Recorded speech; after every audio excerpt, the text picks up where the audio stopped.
बिस्मिल्लाहिर्रहमानिर्रहीम। मुअज़्ज़ज़ नाज़रीन, अस्सलामु अलैकुम वरहमतुल्लाहि वबरकातुहू।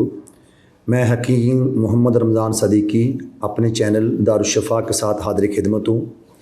आज एक नए टॉपिक के साथ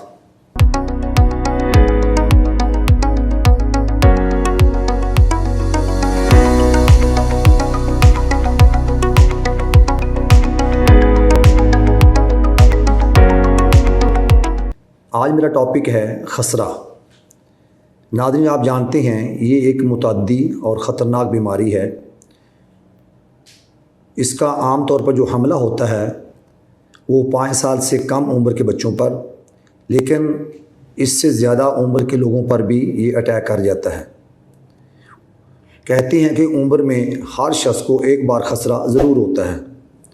इसकी अलामात ये हैं कि चेहरे के ऊपर सबसे पहले सुर्ख रंग के दाने निकलते हैं, और इससे पहले ये दाने निकलने से पहले शदीद नज़ले की शिकायत होती है, बार बार नाक बहता है, छींकें आती हैं और बुखार हो जाता है। मरीज़ की आँखों से पानी बहता है और आँखों में बाज़ औक़ात जलन भी महसूस होती है। ये 2-3 दिन के बाद पहले चेहरे के ऊपर, पेशानी के ऊपर और फिर उसके बाद पूरे जिस्म के ऊपर बारीक बारीक सुर्खी माइल दाने गालिब आ जाते हैं। इन दानों के अंदर शदीद जलन होती है, मरीज़ को घबराहट होती है और जी मतलाता भी है, और सांस में तंगी होती है और आँखों में चुभन होती है और शदीद नज़ले का आर्ज़ा भी साथ हो जाता है। ये खसरे की अलामात हैं।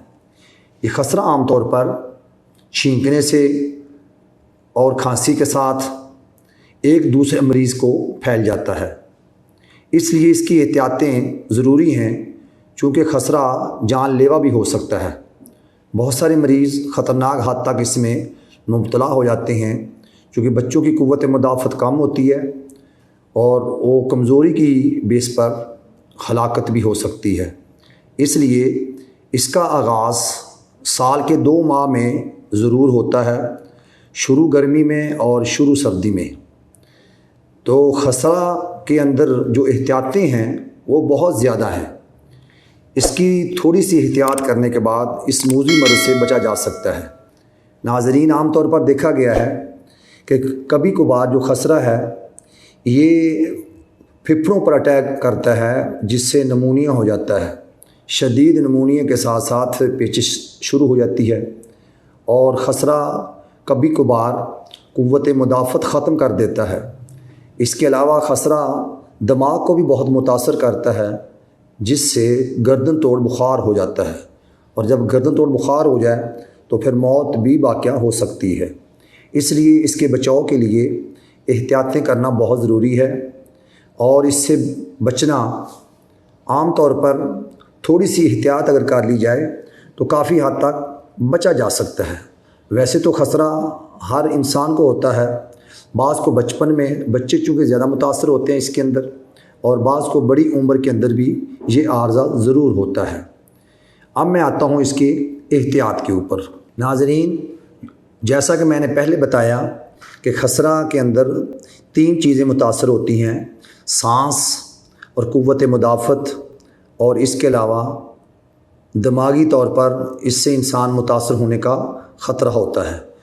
एहतियाती तौर पर ये कि जिस शख्स को या बच्चे को खसरे की अलामात ज़ाहिर हो जाएं, उसको दूसरों से अलग कर दें। उसके कमरे में हवा का इंतज़ाम होना चाहिए, मौसम के लिहाज से बिस्तर साफ़ होना चाहिए, और मरीज़ की भरपूर तीमारदारी करनी चाहिए। तीमारदारी करने वाले के ऊपर ज़रूरी है कि अपना चेहरा ढांपे, अपना मुँह ढांप कर, हाथ ढांप कर उसकी तीमारदारी करे, ताकि ये मर्ज़ आगे ना फैले। और इसके लिए खुराक का इंतज़ाम करना बहुत ज़रूरी है। खसरे वाले मरीज़ के लिए जो सबसे अहम टॉपिक है वो है उसका खाना और पीना।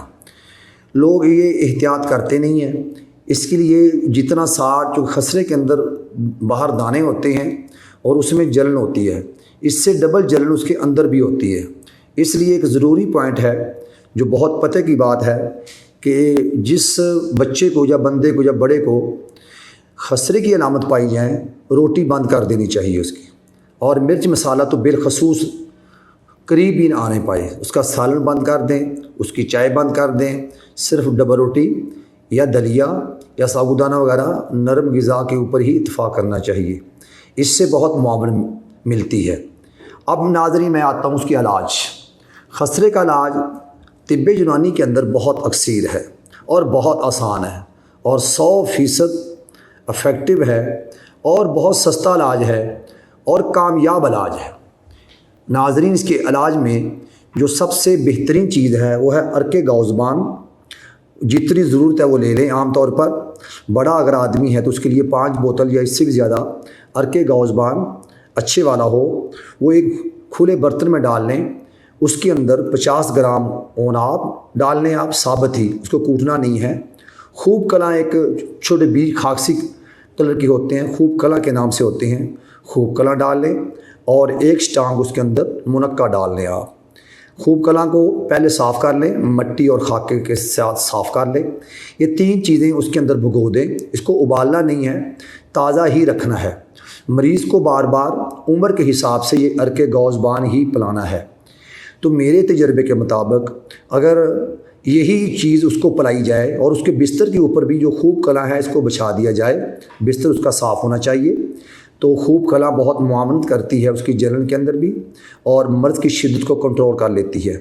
علاج میں صرف یہ عرق گاؤزبان جس کے اندر اوناب، خوب کلاں اور منقع بھگو کے رکھا ہوا ہے ہم نے، یہ مریض کی عمر کے حساب سے پلاتے رہیں۔ اگر مریض کی عمر کم ہے تو وہ چمچے کے حساب سے، اگر عمر زیادہ ہے تو پھر کپ کے حساب سے بھی، جب بھی پیاس لگے یا پھر اگر پیاس نہ بھی لگے تو دن میں کئی بار اس کو پلاتے رہیں۔ جو اس سے سب سے بڑا فائدہ یہ ہوتا ہے کہ قوت مدافعت بحال ہو جاتی ہے اور مریض اپنی اصل حالت میں واپس آ جاتا ہے، صحت کی طرف بحالی ہو جاتی ہے اور جو جلن ہوتی ہے وہ فی الفور ختم ہو جاتی ہے۔ تو یہ بہترین علاج ہے۔ مجھے امید ہے اگر آپ اس طریقے سے خسرے کا علاج کریں گے تو بہت زیادہ آپ کو فائدہ ہوگا۔ بہت شکریہ، اپنا خیال کیجیے گا، اللہ حافظ۔